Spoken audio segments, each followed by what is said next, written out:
Welcome back to the Chicago Tomahawk. I'm Mike, got my line mate Matt with me, and we are going to talk about the Seth Jones trade, signing Colton Dach out of the draft. But I'm going to start with probably one of our favorite defensemen of all time, Niklas Hjalmarsson. We got Suter and Kemp not getting qualifying offers. There are some flurry rumors coming to Chicago and the draft. But first off, Nick Hjalmarsson, number 4, our number 4, is retiring after a phenomenal career, man. I mean, this guy hit the road running when he came into the league, coming onto a really young and talented Blackhawks team that was fast and flashy, and he was just rock steady and just solid, just an absolutely solid player. He's one of my favorite Blackhawks of all time, just from his grit of getting out there and just taking shot after shot, not missing a shift, and really just giving it his all, man. What do you have to say about Hammer? Yeah, he was a shot blocking freaking machine. Loved him. Like I said in a tweet, I don't know who allowed Seth to pick number 4, but they might want to rethink that or add on another 4 and tell Dahan to get a new number or something. But you know what?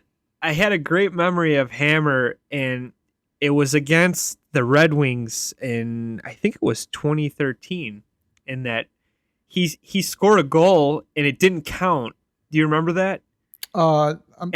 No. It would have been the overtime winning goal. Seabrook ended. It was a game 7. I think Hammer scored. They disallowed it. I had beer spilled all over my head from everyone celebrating. They couldn't believe it, and it was like, this goal doesn't count. There's a penalty on Hammer or something. I'm like, no, you gotta be kidding me. And he doesn't score a lot of goals. Yeah, I know. And it would have been awesome, but yeah, 1,600 block shots in his career is just insane. Unheard of for a guy who looks like, Napoleon Dynamite, like real skinny. And I don't know, he's probably one of the toughest dudes you'll ever meet. He's just a beast. Yeah. Yeah, man. Just phenomenal.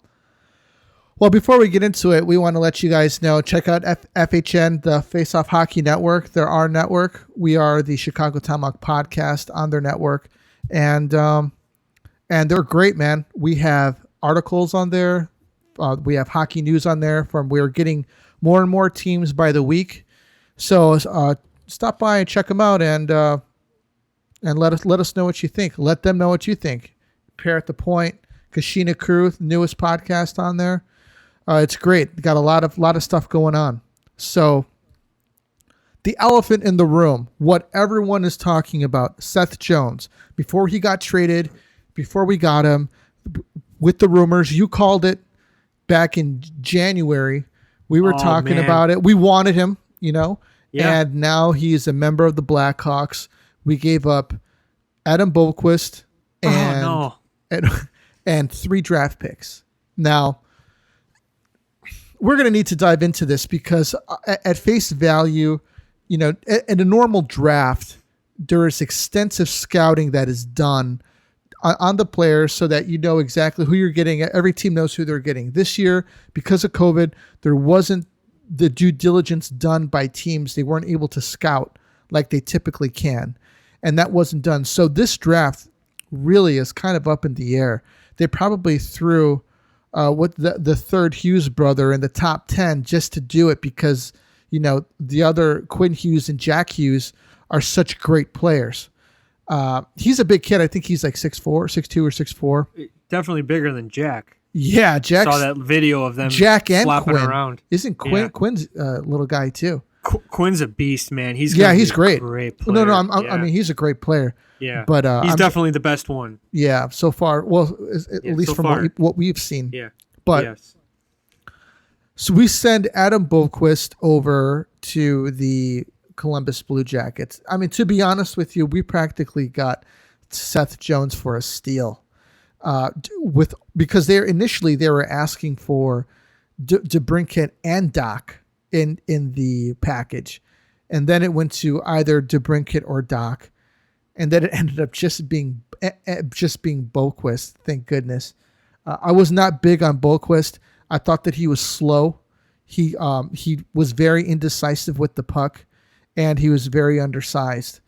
And yeah, I'm sure that he could be a better player than what he is now. You could say he's developing, but I think Ian Mitchell and Nicholas Bowden in their limited time playing looked, just head above heels better than Boquist in every single way. And so I'm not going to miss Adam Boquist. Thank you for your efforts, but good luck in Columbus. So that part of the deal, I believe it's a steal. Giving away it was the 12th draft pick in this draft. Yeah, I don't think is going to come back and haunt us, because if you look at Columbus's history, whoever they drafted is probably going to want to leave in 4 or 5 years anyways. So we could probably pick them up later on after they kind of develop themselves, as far as I'm concerned. What else did we give? Did we give them a 2021 third round draft pick as well? Yeah, I think it was another pick, and then we took their Tampa Bay pick, right, which was the 32nd.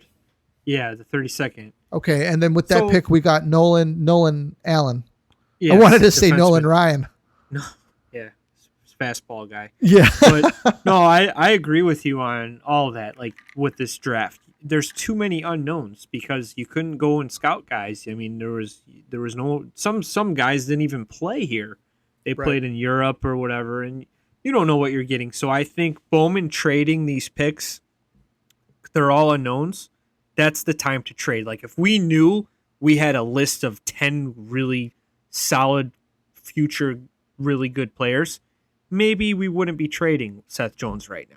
Right. Like if we knew like another McDavid was on the list, or like a couple of guys like that, I don't think this would be a good trade. But I think it is a good trade, like because we don't know. Like you said, some of these guys have the same last name. Oh yeah, they're good. They played for the developmental team. Well, okay. That's so what? They only played 5 big games. So, but I think it was it's the right time to do it, and I applaud Bowman for this one because I'm a big fan of this deal. Yeah, I am too. They were initially saying in the scouting report about this kid Mason McTavish that could possibly go at the 12th spot for the Blackhawks, and he ended up going 3rd. Yeah, there was Sillinger. Remember Mike Sillinger? Yeah, his son was the 12th pick that we would have had, and that guy's played on every NHL team known to man. And there's like a picture of him with all his jerseys and stuff. But anyway, we don't know about this guy. Yeah. So honestly, even the guy Owen Power, he said he's not even playing in the NHL. He's going to college. So that's actually good news for Buffalo, probably. Yeah. Let the guy develop, and then you get him an extra year. Yeah. Don't when they get their shit together. Yeah, if they do.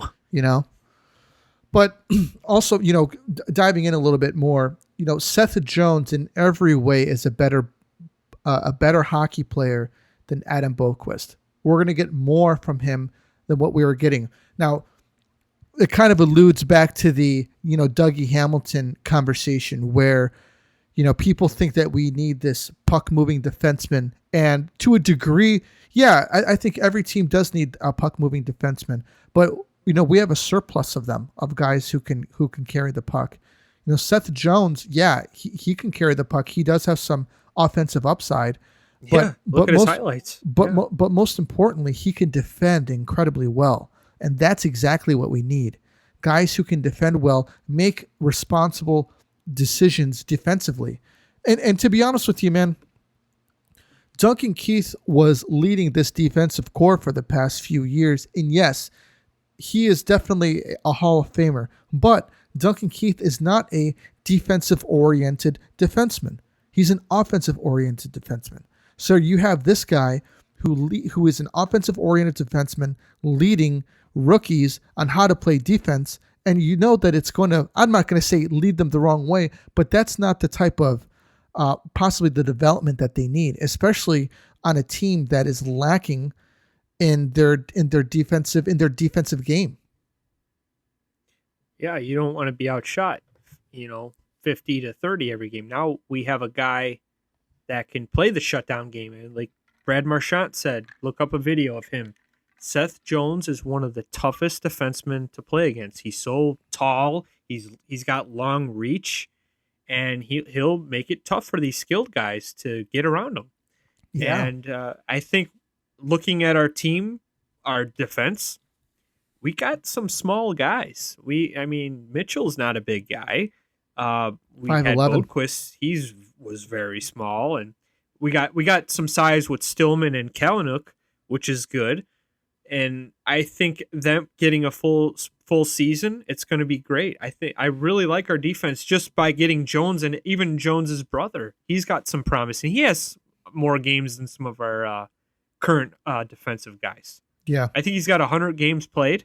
Yeah, our guys only have about 40. And Calvin DeHaan, he's probably got the. I think Jones might have more games played than him, but Calvin DeHaan is another. We're going to depend on him a lot. I'm glad Seattle didn't take him, by the way. Yeah, I am too. Yeah. I think that he would be good on the second line pairing. To be honest with you, I don't see why we don't give Mitchell a shot on the top line with Jones, just to let him get his feet wet. Yeah, or Beaudin. I think he could even be up there. Yeah. But you know what? We might sign another guy. I mean, Wednesday is free agency day. Right. Watch Bowman pull a rabbit out and David Savard. I mean, these guys played together for years in Columbus. Why not? That would be our top pair. Yeah. Dude, that would be great. And then say goodbye to Zadorov because there's no point of him now. No, absolutely no point of him now. To be honest with you, I mean, if just theoretically speaking here, having a Jones Savard line, having a Kalynuk, Stillman, or actually having a Stillman Mitchell line, and maybe even a Kalynuk Beaudin line, I think that would be a Murphy good one. Too. And we have Connor Murphy. Yeah. Yeah, I could see Connor Murphy even playing with Seth. They might want Connor Murphy to take that step up, now that Keith is gone. And I mean, you got Jones, obviously he's going to be our number 1D, and I could see Murphy being 2 possibly. Yeah. And well, I mean, he would have to play. It's not a bad thing. Yeah. It's not a bad thing. I mean, I'm not a huge fan of him, but I think you give him a good partner that he can develop with, maybe it'll be good. Yeah. Yeah, I'm really looking forward to seeing how this plays out, especially with free agency, coming up. As far as the draft is concerned, how we were talking about size, the Blackhawks, whether it was centers or defensemen, the theme of the draft, man, was they were picking up guys 6'4", 215 pounds, 6'2", 205 with size, because we are kind of small. And that's going to be huge coming in later on down the road to see how some of these guys pan out. Yeah, we need to get bigger. I mean, DeBrincat's not a big guy. Kaner, obviously. We need some bigger boys. Not taking anything away from Kane and DeBrincat's toughness, but I think that Tampa Bay had some big players when they won. They had Patrick Maroon. What's that guy? Barclay Goudreau. Yeah. They were big boys, and they were hitting, throwing their bodies around. We don't really have a consistent hitter. I mean, we had Andrew Shaw, but I mean, he wasn't that big either. Yeah, so but he was also he was a danger. We've never to been himself. a big team. He was, yeah. He's one. I mean, he had to retire. He had issues, Yeah. He played on the edge, and that's unfortunately he had to retire because he played a tough style. But yeah, I like what Bowman was doing, getting bigger, because we've kind of been busting on his first round picks. I mean, it's Yoki Haru, he wasn't that big. Teuvo Teravainen wasn't that big. Who else was that? Bodquist, obviously, looked like a 5'2" guy on the ice compared to some of the guys out there. But I think it's a good way to go. You want to get bigger. Size is good. I mean, these guys are fast, and it's hard to get around a big guy, that can play well positioned, like Seth Jones, like we're just talking about. He's got reach and he could skate well, and it'll just make us a better defensive hockey team. Yeah. If the coach if we adapt, change. So right. This is another thing we got to worry about too, is how is Colleton going to let Jones what's he gonna do? Does he want him to be a puck mover? Does he want him to be more of, hey, we just gotta shut down the Blues top line tonight. I need you to, you know what I mean, bear down and don't worry about scoring goals tonight. Don't worry about it. Let's shut these guys down, or be a Brian Campbell, skate it up and get it going. I think he's just got to adjust, and that's something that the coach does not do. So we'll see how this all plays out. But I mean, so far so good. I'm liking what I'm seeing with these signings. I am too. Today, what was it? Adam Gaudette.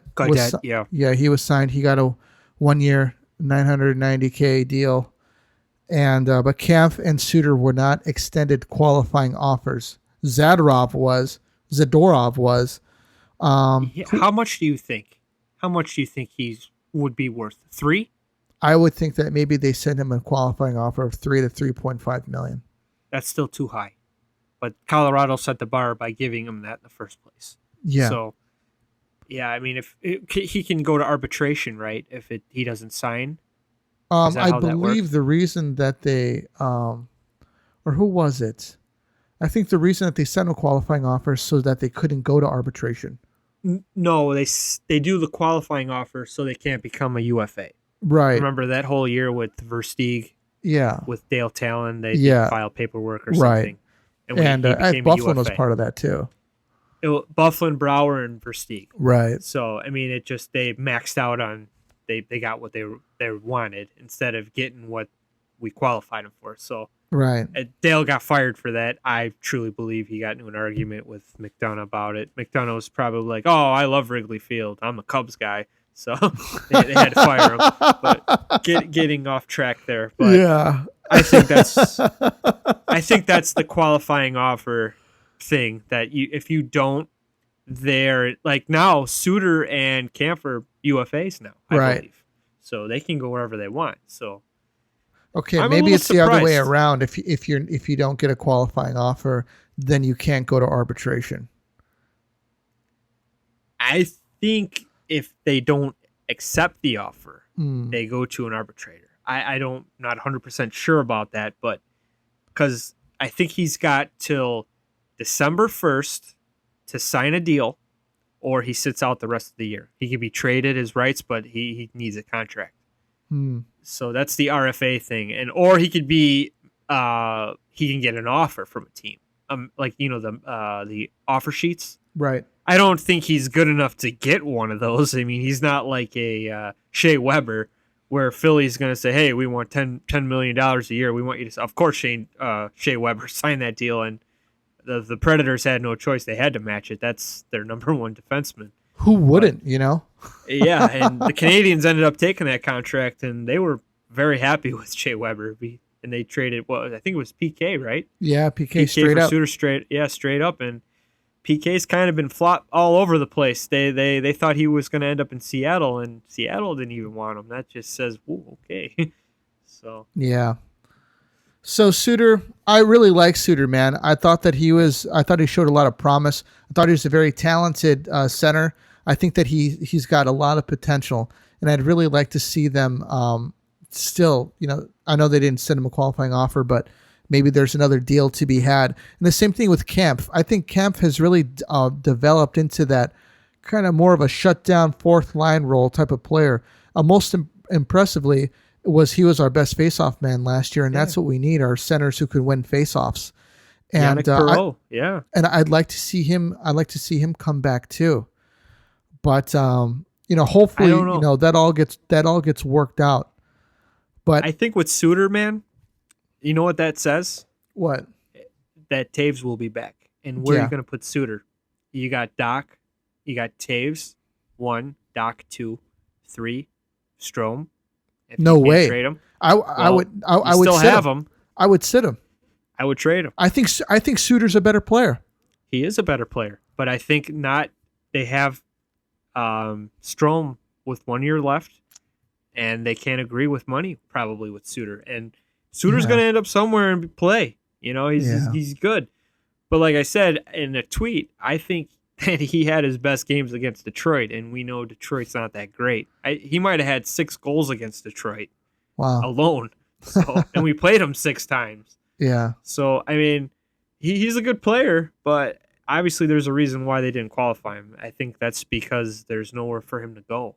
Camp, I'm surprised about. Yeah. I think a 4th line guy, and you could possibly move him up to third liner role. Maybe they got more plans. Maybe they want to go after a guy. We're going to find out Wednesday. So, and then if they don't get him, they're UFAs. We can try to pry him back in. But sure, would you be offended? Have to pay him. Would you be offended? Like if you didn't get a qualifying offer and like, hey, we're calling you back because we want you. I think I'd be like, yeah, you know what, guys, I'm going somewhere else. You could have, you know what I mean? You could have gave me a deal and you didn't. If my asking price was 2, it'd be 2.5. For who? I'm just Suter? saying. I'm just saying in general. Okay. So what if you're Suter? If I'm Suter, 2 years, $3 million a year. So 3 years apiece. Okay, hold on. $3 million. Are you asking for 2 years at $3 million apiece, or yes. 2 years? Okay, yeah, I do. Or whatever, at $3 million a year or $2 million a year. I think he's worth that. Yeah. Maybe for a short term. If Dylan Strome is getting 3.5, I'd want 3.5. If I was Pipe If Dylan Strome was getting 3.5, I personally would want 5. Yeah. Me, Matt Rizzutis. Yeah. I want because I can be better than him. Yeah. Yeah, I would definitely want it like at the bare minimum, because I wouldn't want to come off as greedy, No, but, like Chris from the FHN says, another Arizona reject. That's what Dylan Strome is. I hope he listens to us and gives us a like for that. Yeah. Yeah, man, I would definitely I would sign him if he was asking for Dylan Strome type money. You would have to pay him. Suter he's better. He's better than Strome. Last year he was. And yeah. Maybe the year before, we don't know. But because he wasn't in the NHL, but he was way better. The only guy that Strome can play with is DeBrincat, and he can't play with him anymore. No, he's just doesn't seem, like he just doesn't look like motivated when he's out there. He just looks like he's pouting and he's mad. And dude, he had a gift handed to him. Yeah. Taves was hurt or he's sick, and Dach was hurt. Like, hey, we need you. You're hurt. You're our guy. And you're gonna be the number 1 center this year for the Blackhawks with Patrick Kane and Alex DeBrincat, and you still screwed it up. I mean, all you had to do was tie your skates and get one of those guys the puck, and you couldn't do it. You couldn't do it. And try and win some faceoffs. And he couldn't do that either. So we had to call David Kampf out there just to get Kane possession. To take 50 faceoffs a game. Yeah. So he couldn't do it. And he doesn't get a qualifying offer. And the thing that gets me is, why would you protect him? Why wouldn't you? I mean, it worked out. We didn't lose anybody. But if we would have lost DeHaan because of that, or even anybody else, a forward, I would be so mad. Really? Why? What has he done for us? Nothing.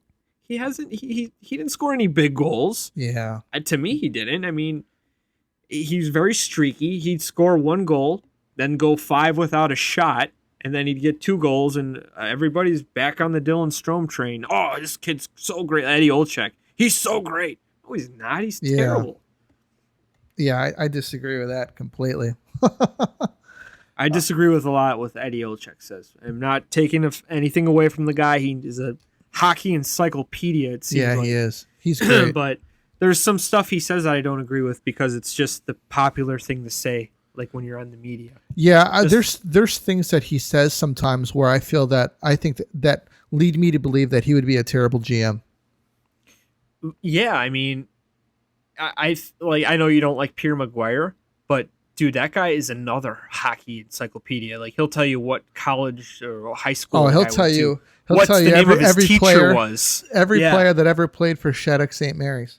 I think he would actually be a good GM, Pierre Maguire. I think he's creepy. He's weird, but a lot of players still respect him. But as the viewers, dude, what are you saying to the guy? Give the guy some space. Don't get out of Dustin Byfuglien's grill right now. Like you're just too up there, But he's pretty intelligent guy. Like Dale Talon, he was a great broadcaster and a great GM. So he's just a gifted hockey guy, gifted hockey mind.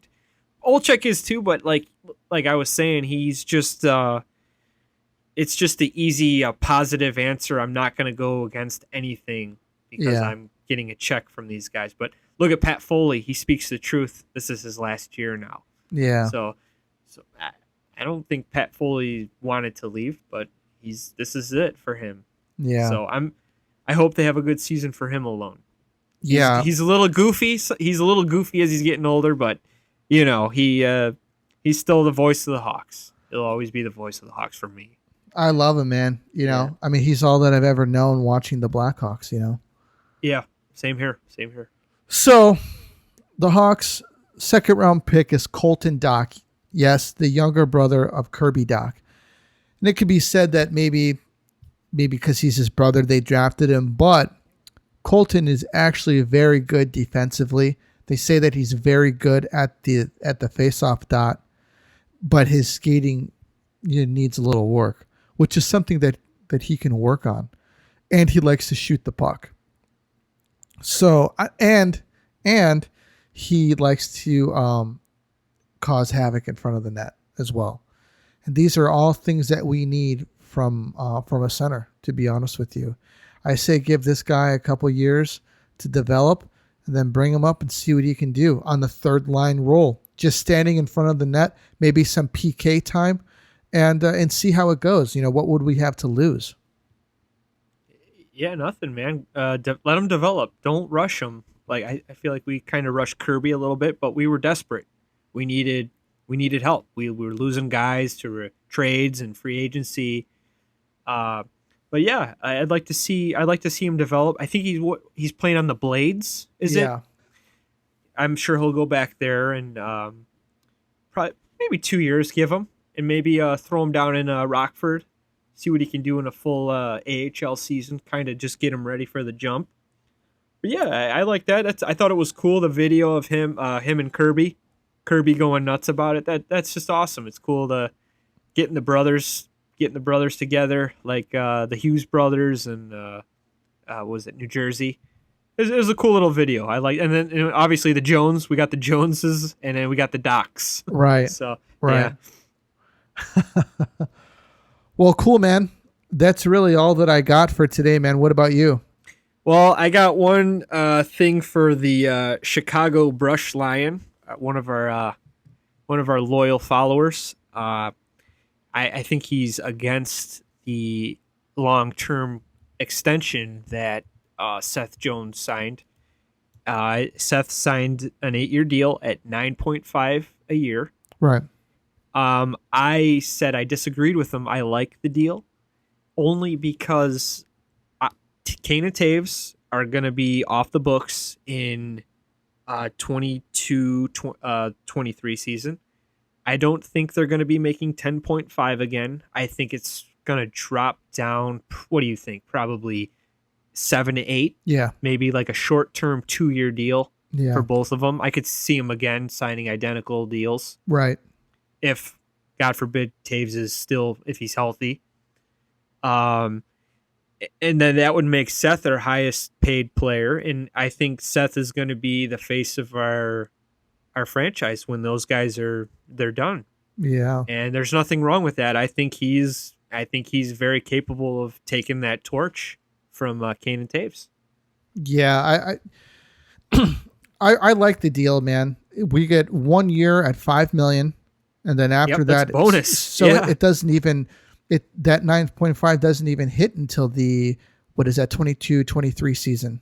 So yeah, that's, if you think about it, then that's even sooner. Kane and Taves deal will be up. So that's so we'll just say instead of 20 million, maybe we'll go down to 15 to 16 million.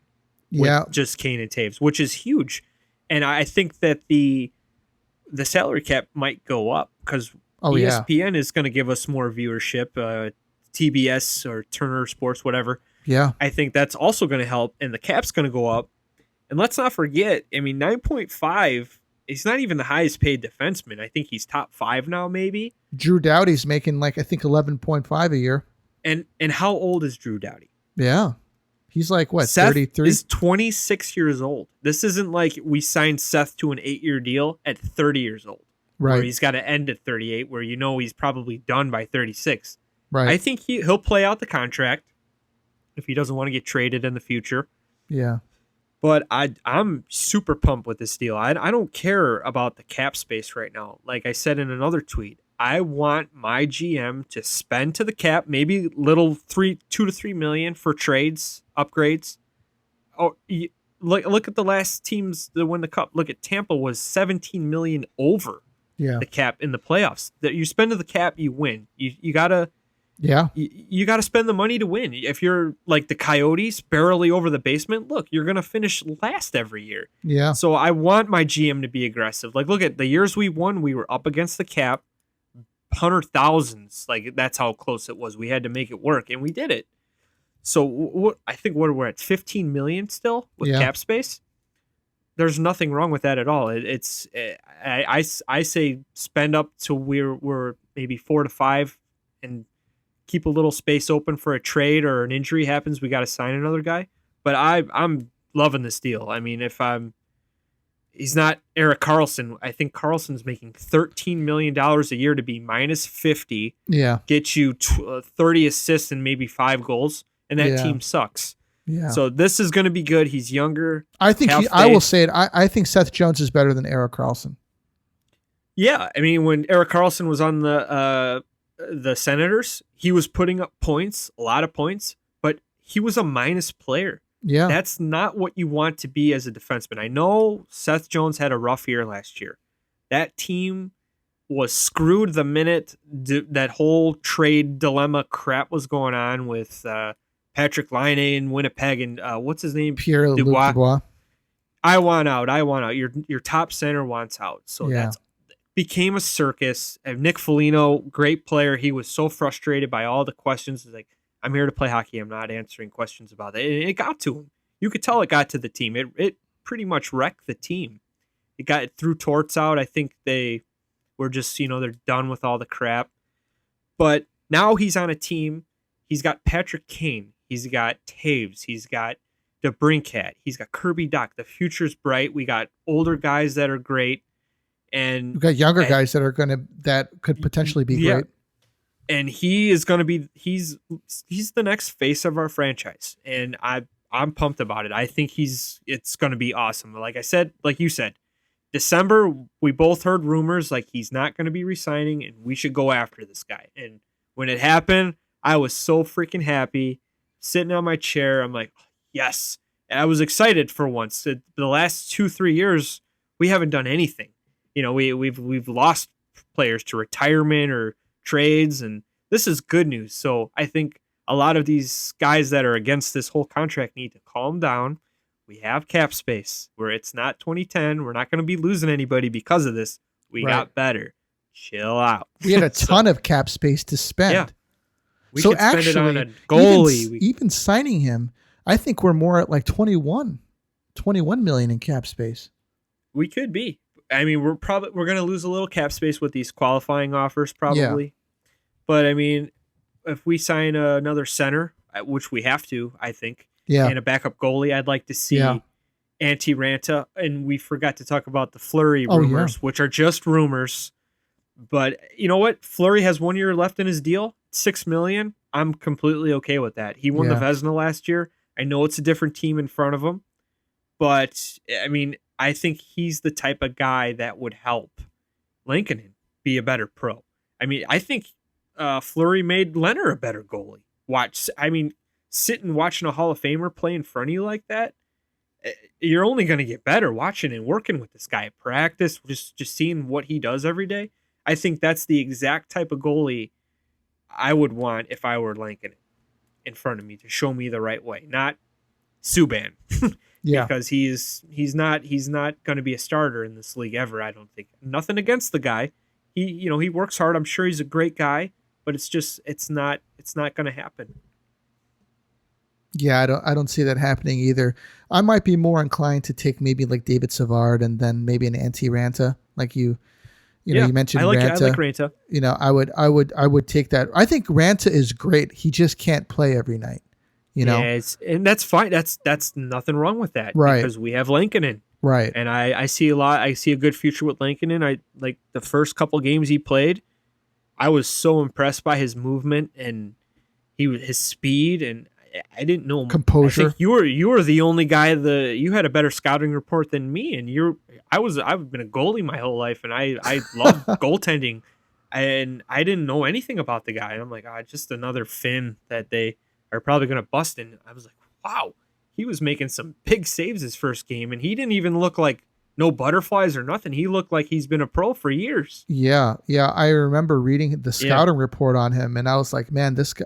Actually, I read a scouting report on about 5 of their goalies, and for some reason, he really stuck out to me. And when the season started, and they mentioned that he was going to be, you know, kind of like the third guy, I was like, man, this guy's going to be starting by the end of the year. I thought I was expecting the same from Subban, and we got it. And to be honest with you, they threw Delia to the wolves, you know, and he didn't really get a chance. No, not Tampa Bay. Come on, man. Give the guy a Detroit game. Yeah, you know? and that's what really sucks, man, is that he just we got thrown to Tampa, and then we never saw him again, you know. And not to mention, you know, is who's he going to be? Is he just going to be an AHL guy? You know, if he is, then it's nothing wrong with that. I'd love a career like that. I mean, yeah, occasionally get a call up, somebody's hurt. Oh, yeah, I'm going to go play for the Blackhawks tonight, and I'm just going to make $500K for it and bonuses or something, which is fine with me. But I think Lankinen has the potential to be a starter, and you know what? Like you said, a Ranta who's been there before, and he can do it. Not every night because of his health, maybe, but he's another pro. He's got a Stanley Cup. Got a cup with the Hawks. He's got a cup with the Hawks. Even Darcy Kemper with Phoenix, I think they're trading him. They want him out. He's another guy I would like to have, and he's cheaper. Weren't they saying something about him to Pittsburgh? You know what? I also heard this too. We could talk to the pair on the point. We should ask them. I heard Pittsburgh's going big on Marc-Andre Fleury as well. They want to bring him back home. Really? And you know what? I think he'd be very good on that team. That team's pretty good defensively. Their biggest weakness this year was their goaltending. Jari, was it? Christian Jari? He was probably the worst goalie to be in the playoffs. The Islanders lit him up that series. The high gloves and that was a scouting report on him, and the Islanders exposed the heck out of him. Yeah, and you know what? To be honest with you, Fleury's got some unfinished business there in Pittsburgh. Yeah, wouldn't that be cool to they made it to the final against Vegas and Pittsburgh would beat them? Oh man, that would be just a huge blow to the Vegas Knights. You know, it would. But then at the same time, you know, Leonard would have to have a flame out.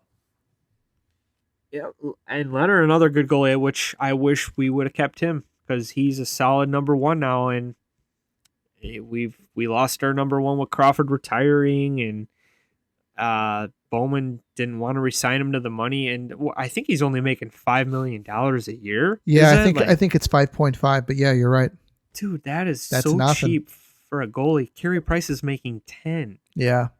And Leonard could play too. Leonard stood on his head for the Hawks that year. He was, man, Hawks probably would have made the playoffs if we had Leonard last year. I think we would have. He would have stole games. Like Lankinen stole some games too, but it's just I think Leonard could have handled the workload every night. Right. Like he wanted getting all those shots. Yeah, exactly. He liked that. And Lankinen, I'm sure he could, but it's hard to do that as a rookie. Your first year, it's like, geez, guys, can you tighten up a little bit tonight? I can't take 55 tonight. Give me 30, you know? Yeah. And they exposed us. You could clearly we worked them too hard, Lankinen. Right. Well, cool, man. You know, there's a lot to unpack. You know, I'm curious to hear what people have to say about it. You know, obviously we know what people have to say about Seth Jones. Probably the most, other than the sexual assault allegations, probably the most the biggest thing to happen for the Blackhawks in a while. Definitely the most. Man, it's just crazy. I can't believe how controversial it is. I know. I mean, we shouldn't. A lot of people on Twitter are like, I know it's a big deal, but I think they should let the investigators do their jobs now and just stop posting about it. I feel like there's certain writers out there that's all they post. That's it. And it's like, okay, well, let's let them do their job. And when it comes out, we'll hear the facts. Yeah, I think the point is that they want to make sure that whatever the investigation has is that it's going to be made public. They want it to be made public so that I get that. The public can hold them accountable. I get that, but I mean, it's a big deal. It's a big deal, but I think let's let them do their jobs. And it's not like if people are listening to us and they think, oh, you guys aren't talking about it. We've talked about it before, but now it's time to let these guys, both sides get it out and figure it out and then release it. We're not going to speculate and we care about it, but we're not going to talk about it all the time like some of these writers do. It's kind of too much. Like it's the same thing, different worded every day. Right. And it's like, all right, I'm hitting the mute button on you, bro, because just as much as us right now. They're very tight-lipped about it, and it should be like that. Because if someone was investigating me, I don't want crap circling around and it could be false. Yeah, because then people could just make up whatever they want, And it could be like even like it's just you're hearing so much crap, and just let's let it come to play. Let's just be patient. Yeah. We will find out soon. So if you want to hear what we have to say about it, we did a podcast about it a couple weeks ago. You can go ahead and check it out. We also wrote an article. Yeah, yep. We also wrote an article about it on the FHN Net website. Go ahead and check it out and let us know what you think. But that's pretty much all that we got for you tonight, guys. Thank you for getting on us on Twitter, sending us messages. We really appreciate it. We love talking to you guys. And we'll see you guys back soon. This is the TomaHawk, and we're out.